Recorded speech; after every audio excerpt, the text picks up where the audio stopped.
जज लोया तो याद ही होंगे आप लोगों को, इनकी हत्या अमित शाह ने करवाई थी। इतना ही नहीं, अगर किसी को मरवाना है तो अमित शाह से मिलो। बीजेपी का एक एक नेता अमित शाह के इन कारनामों से वाकिफ है। ये वो खुलासे हैं जो बीजेपी के दिग्गज नेता और मोदी के सबसे करीबी मित्र सुब्रमण्यम स्वामी ने अमित शाह पर किए हैं।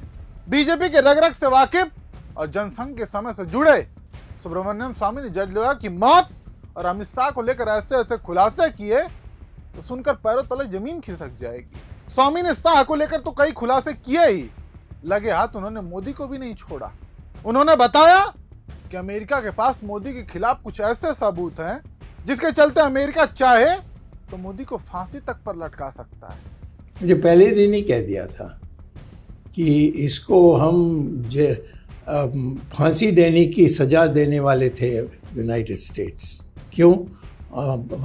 जो उनकी जो लॉ मिनिस्टर नहीं, हरेन पांड्या के विषय में हमारे पास प्रूफ है और हमारे अधिकार है कि मानवता के आधार पर हम दुनिया भर में करते हैं।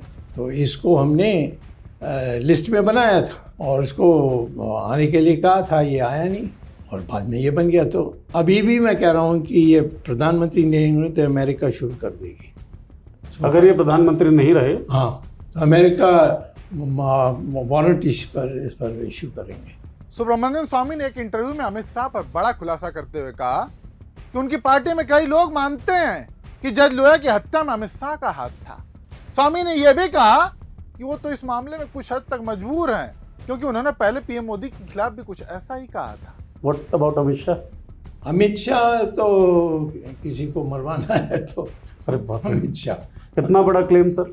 मैं कह रहा हूँ कि उन्होंने जो जज जो था, लोया की बात कर रहे हैं, हाँ, जज लोया, उनका हत्या के बारे हम लोग के पार्टी में तो सब मानते हैं कि वही उसी ने किया था। सुब्रमण्यम स्वामी कोई साधारण नेता नहीं है, वो बीजेपी के दिग्गज रहे हैं, हार्वर्ड से पढ़े हुए अर्थशास्त्री हैं और उनकी बेबाकी किसी से नहीं छिपी है।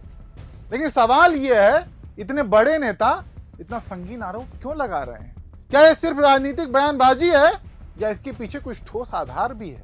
ऐसे में हम उन मामलों को देखते हैं जो सुब्रमण्यम स्वामी के आरोपों को और बल देती है। पहला और सबसे बड़ा मामला, जज ब्रिजगोपाल हरकिशन लोया की रहस्यमयी मौत।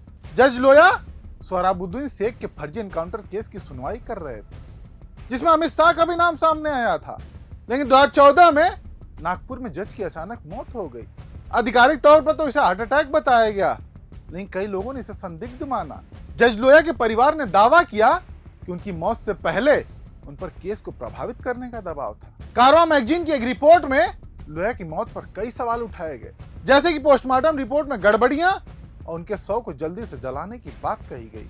इस मामले में सुप्रीम कोर्ट ने 2018 में जांच की मांग को खारिज कर दिया, लेकिन विपक्षी दल और कुछ संगठन इसे आज भी उठाते रहते हैं और अब सुब्रमण्यम स्वामी का बयान भी इसी संदिग्ध मौत से जोड़कर देखा जा रहा है। अमित शाह का नाम पहली बार बड़े पैमाने पर सुर्खियों में तब आया जब 2005 में सोहराबुद्दीन शेख और उनकी पत्नी कौसर बी का कथित फर्जी एनकाउंटर हुआ। इस मामले में अमित शाह, जो उस वक्त गुजरात के गृह राज्य मंत्री थे, उन पर खुद सीबीआई ने गंभीर आरोप लगाए। सीबीआई ने दावा किया कि सोहराबुद्दीन और उनकी पत्नी का एनकाउंटर प्री प्लान था।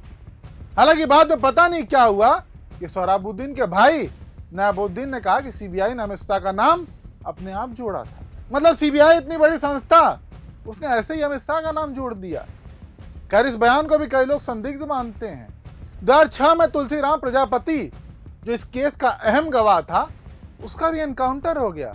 खुद सुप्रीम कोर्ट ने बाद में कहा कि दोनों एनकाउंटर एक ही साजिश का हिस्सा थे। हालांकि अमित शाह को 2014 में इस केस में भी बरी कर दिया गया, लेकिन ये मामला आज भी विवाद का विषय है और स्वामी के बयान को बल देता है। एक और मामला जो अमित शाह के नाम से जुड़ा है वो है 2004 का इशरत जहां एनकाउंटर केस।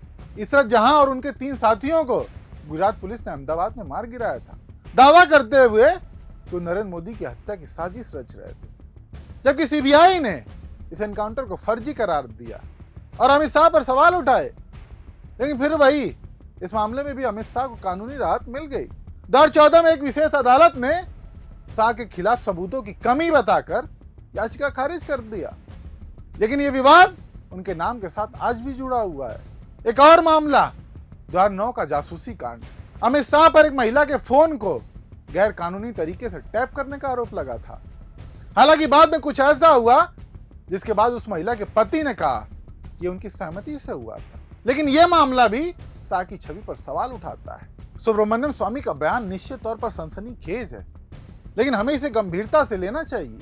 स्वामी बीजेपी के अंदरूनी मामलों को अच्छे से जानते हैं और उनके इस बयान से सवाल उठता है क्या पार्टी के अंदर ही कुछ लोग अमित शाह की कार्यशैली से नाराज हैं। हालांकि सोहराबुद्दीन, तुलसीराम और इशरत जहां जैसे मामलों में बार बार अमित शाह का नाम आना और जज लोया की मौत का रहस्य आज भी सवाल खड़े करता है। ये सभी मामले कानूनी रूप से भले ही खत्म हो चुके हों, लेकिन जनता के मन में शंका पैदा करते हैं। अमित शाह और मोदी पर लगे आरोपों पर आपकी क्या राय है, हमें कमेंट करके जरूर बताएं।